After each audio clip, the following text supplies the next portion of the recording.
MRTV4 ပရိသတ်များရှင်မွန်ပြည်နယ်အတွင်းမှာရှိတဲ့တထုံမြို့ဟာသာသနာအစချီယာမြို့လေးဖြစ်ပြီးသာသနာအစသုဝနာဘူမိတထုံကားလို့ဆိုကြပါတယ်တထုံမြို့ဟာတဘာဝတောတောင်ရှုခင်းအလှပများနဲ့ခင်မီဖွံ့ဖြိုးတိုးတက်ကရှုမောပွဲမဆုံးဖြစ်ပြီးအေးချမ်းသာယာလှပလို့နေပါတယ်ဗုဒ္ဓသာသနာတော်ရဲ့ကြက်တီကိုစောင့်တော်မူတဲ့ဇေဒီပထိုးများသာသနိကအဆောက်အုံများဖုံးတော်ကြီးကျောင်းများဟာလည်းမြင်ရသူအပေါင်းကိုစိတ်နှလုံးအေးချမ်းစေလှပါတယ်ရှင် MRTV4 ပရိသတ်များရှင်ကျမတို့ရိုက်ကူးရေးအဖွဲ့မွန်ပြည်နယ်တထုံမြို့ကိုရောက်ရှိခိုင်းမှာတော့ဆရာတကာညီညွတ်စွာဖြင့်ကုသိုလ်ပြုခဲ့ကြတဲ့အလှူပွဲတစ်ခုကိုမှတ်တမ်းတင်ခဲ့ပါတယ်အဲ့ဒီပွဲကတော့တထုံမြို့မြသပိတ်တောင်တန်းဖျားငါးစုတောင်ပေါ်ကျောင်းတိုင်ဝေဘူးကမ္မထမ်းရိပ်သားရဲ့ဘောဇနသာလာဆွမ်းစားကျောင်းတော်ကြီးဗုဒ္ဓသာသနာတော်အားရေဆက်သွန်းချလှူဒန်းပူဇော်တဲ့ပွဲပဲဖြစ်ပါတယ်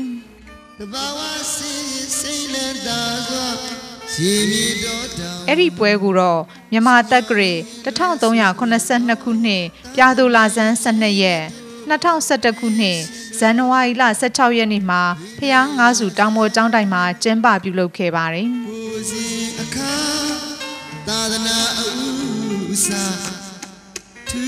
တထုံမြို့မှာဆရာတော်ကြီးများနဲ့တန်ဃာတော်များကြွရောက်ပြီးရန်နီးရဝေးမှတပည့်ဒါယ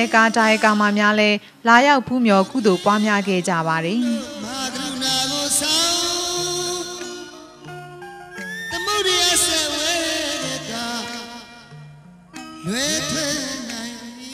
အခမ်းအနားကိုတော့မင်္ဂလာချိန်မနက်9:00 နာရီမှာစတင်ကျင်းပခဲ့ပါတယ်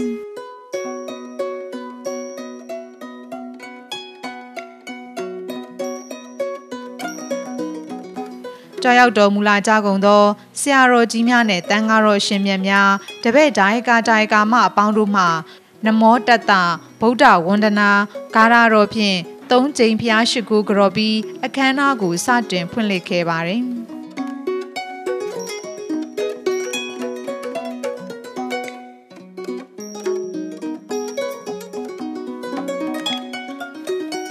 အဲ့ဒီနောက်နိုင်ငံတော်တန်ခါမဟာနာယကအဖွဲ့ဒုတိယဥက္ကဋ္ဌအက္ခမဟာပန္တိတာတထုံမြို့လဲဝန်ကျောင်းတိုင်ဆရာတော်ကြီးထံမှသီလခံယူစောင့်တည်ကြပါတယ်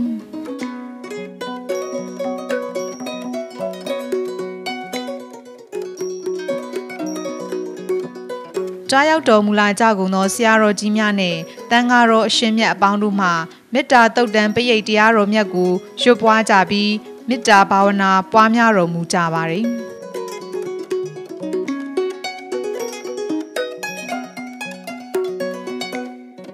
ဆက်လက်ပြီးဘောဇနသာလာဆွမ်းစားကျောင်းဆောင်ကြီးဆောက်လုပ်ခြင်းအတွက်ရငွေ3ငွေစီးရင်ရှင်းတန်းကိုဖတ်ကြားရှင်းလင်းလျှောက်ထားပါတယ်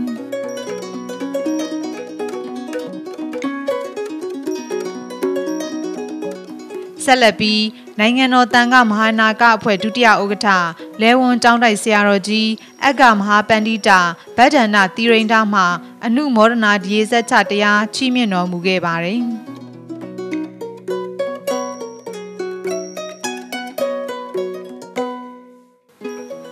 အဲဒီနောက်ကြွားရောက်တော်မူလာကြကုန်သောဆရာတော်ကြီးများနဲ့တန်ဃာတော်အရှင်မြတ်များအားလူပွဲဝတ္ထုများဆက်ကပ်လှူဒန်းကြပြီးဗုဒ္ဓသာသနာစီရန်တိတ်တထု3 ကြိမ်ရွတ်ဆိုဆုတောင်းကဘောဇနသာလာဆွမ်းစားကျောင်းတော်ကြီးရဲ့ရေဆက်ချအခမ်းအနားကိုရုပ်သိမ်းခဲ့ပါရရှင်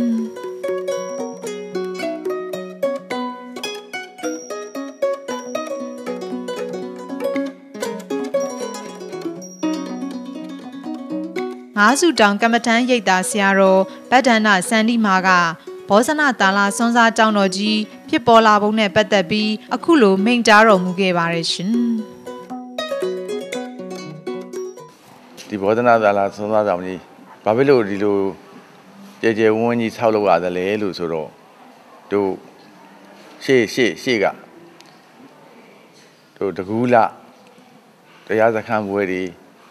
တော်သလင်းလတရားစခန်းပွဲတွေရဏသုံးပါးပူဇော်ပွဲတွေကြရင်တန်ဃာတော်များကဒီမှာဆွမ်းဖုံးပေးကြရတယ် ဆွန်ဖုံးပေးတဲ့အခါကြလို့ရှိရင်တို့ဟိုအရင်တုန်းကစွန်းစားဆောင်လေးရလေပေ40ပတ်လေလေးဆိုတော့တော်တော်ကျင်းတယ်တပ်ဖရာမှာမျှတာဘူးသတင်းသုံးဖုံးပေးရတာလေအဲ့ဒါကြောင့်မလို့ဘုံတို့ကအဲ့ဒီတန်ဃာတော်အရှင်မြတ်တွေရဲ့ဆွန်ဖုံးပေးတဲ့အချိန်ကာလမှာချမ်းချမ်းသာသာနဲ့ဆွန်ဖုံးပေးဖို့ဒါတကူလာတွေပါဆိုလို့ရှိရင်ဒုံတဘာယဟန်တွေပါများတဲ့ခါကျတော့တို့တန်ဃာတော်တွေကနှစ်ခါခွဲပြီးတော့ဆွန်ဖုံးပေးရအထူးအဖြစ်တော့တန်ဃာတော်အရှင်မြတ်တွေကိုချမ်းသာစေခြင်းတဲ့သဘောပါပဲလေအဲ့တော့တာမန်လေးနဲ့မြို့ထဲရက်ထဲမှာပေါ့နော်မြေပြင်မှာဒီဆွမ်းစားဆောင်တို့ကြီးဆောက်လုပ်နိုင်တဲ့ကဲဆို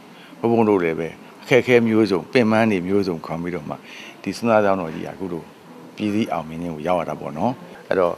ယခုလိုအများစုပေါင်းတဲ့တရားကောင်းမှုကြောင့်ယခုဘောဓနာတရားဆွမ်းစားဆောင်ကြီးဒီနေ့သာသနာတော်အားခန်းခန်းနာနာတင်းတင်းတဲ့တတ်ပဲနဲ့ရည်စက်သွန်ချအမျှပေးဝေမှာဖြစ်တဲ့အတွက်ကြောင့်မလို့ပါရမီဖြည့်ကြကုန်တော့တို့တကားတကောင်တော်ကောင်းတွေဘေးတန်တန်ရန်အသွဲအန္တရာယ်ကင်းကြပါစေဒါနာတော်ဘောဂဝါဆိုတို့ပေါ့နော်ဒီတရားတရားရဲ့အစွမ်းရှင်တော်တကူအာနုဘောကြောင့်လည်းပဲအနာဂတ်ခရှိမှာဥစ္စာနာကျွယ်ဝလို့ထားတဲ့တဘူတိုးပြီးသာသနာအကျိုးကိုတည်ဖို့ရွက်ဆောင်နိုင်ကြပါစေသာသနာအကျိုးကိုတည်ဖို့ရွက်ဆောင်တာနဲ့အမျှလည်းပဲမိမိတို့ရဲ့အကျိုးစီးပွားတွေပဲမဲညာဖူညာနိဗ္ဗာန်တိုင်အောင်မျက်မှောက်ပြုလို့အောင်မြင်နိုင်ကြပါစေလို့ဘုံဆုတောင်းပန်နာပြုပါတယ်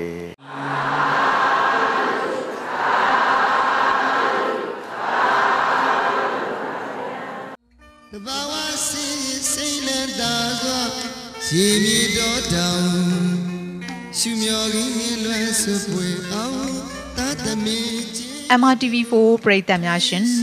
မွန်ပြည်နယ်တထုံမြို့မြားတပိတ်တောင်ဇီရီတော်မြတ်ကြီးရဲ့တောင်အရက်စင်နှမောင်းတပွဲတွေ့တန်းလျက်ရှိတဲ့တောင်ကျောတလျှောက်ဇီးနာညံရောင်ဘောရီစုထုအောင်ရွှေစေတီတော်ကိုဗဟိုထားပြီးငါးစုသောစံတော်ရှင်စံတော်မြတ်များရဲ့ကိန်းဝတ်စံပရာတောင်တော်မြတ်မဟာသည်ဗုဒ္ဓသာသနာတော်၏အတရေကိုဆောင်တော်မူသောဖျားငါးစုတောင်တော်ပဲဖြစ်ပါတယ်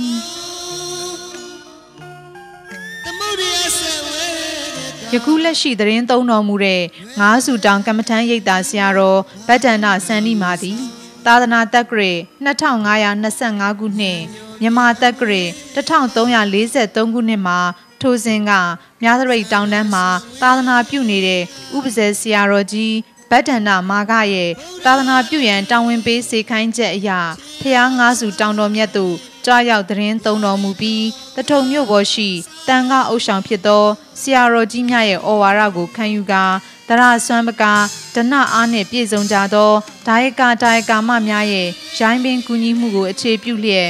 တောကြုံအတိဖြစ်နေတဲ့ဖျားငါးစုတောင်တော်မြတ်ကိုတုတ်တင်ရှင်းလင်းပြီးရောက်လာသူမပြန်ခြင်းမရောက်ခင်ရောက်ကြောင်းစုမုံကောင်းတောင်းလောက်အောင်တောင်လက်မောင်းမြေတကြောတင့်မောဝဲအသွင်ဆန်းစေလျက်ဇေရီငါးစုကိုရွှေတကုံပုံစံတူတီထားပူဇော်ခဲ့ပါတယ်။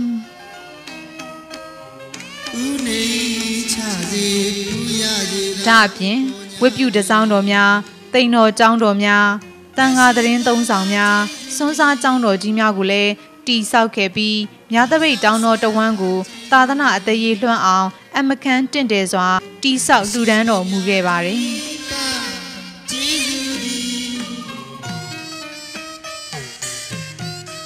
ငါးစုတောင်ဆရာတော်အရှင်စန္ဒီမာသည်ဥပဇေဆရာတော်ဖျားကြီးရဲ့ဂုဏ်ကျေးဇူးကိုရည်မှန်းပြီးကျေးဇူးဆက်ကုသိုလ်အနေဖြင့်အစအဆင်ပြေအောင်သာသနိကအဆောက်အဦများကိုစ조사တည်ဆောက်ခဲ့တဲ့အပြင်မိမိစည်းကပ်ကိုးကွယ်နှီးယူခဲ့မှုသောကျေးဇူးတော်ရှင်ဝေဘူးဆရာတော်ဖျားကြီးရဲ့နိနာနိတ္တရာအတိုင်းနှစ်စဉ်နှစ်တိုင်းတစ်နှစ်လျင်2ကြိမ်3ကြိမ်အလုတ်ပေးတရားများဟောကြားပြသလျက်ရှိတဲ့အပြင်အမြဲနေထိုင်သတင်းသုံးကြတဲ့ယဟန်တာမဏေသီလရှင်နဲ့ယောဂီသူတော်စင်တို့အားလည်းနေဆာထာဝရတရားပြလျက်ဆုံးမပဲ့ပြင်သွန်သင်ခြင်းဖြင့်သာသနာပြုလျက်ရှိပါရဲ့ရှင်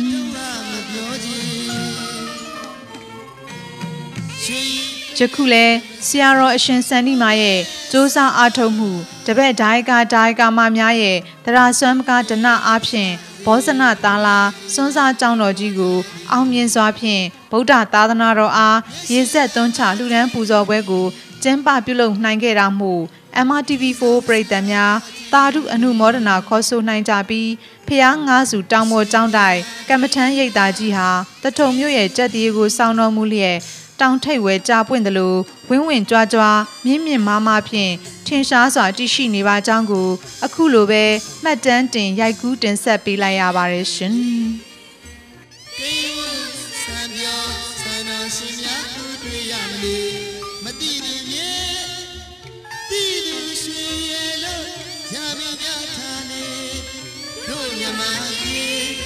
သာသနာအစအချီရှိ